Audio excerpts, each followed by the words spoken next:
ang daming electric kettle, oh. Tita! Bili na nga lang namin yung isang kennel mo. Uy, nabigyan na naman niya lahat. Gawin niya. Saan galing? Dito sa school niya.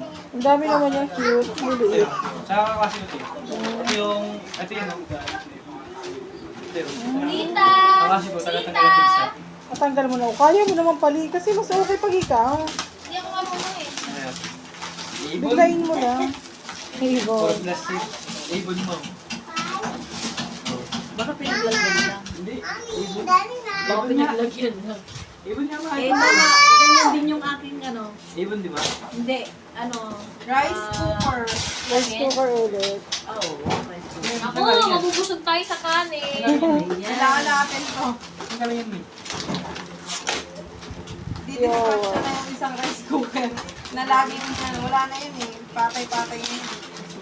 Ang galing to. Sira yung kanin. Thank you.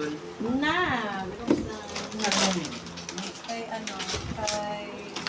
Bukas na ng bukas, hindi ba titig mo, bibigay. Kaninong ano, kay Pastora. Alam na lang nila talaga ras mo kung kailangan mo eh.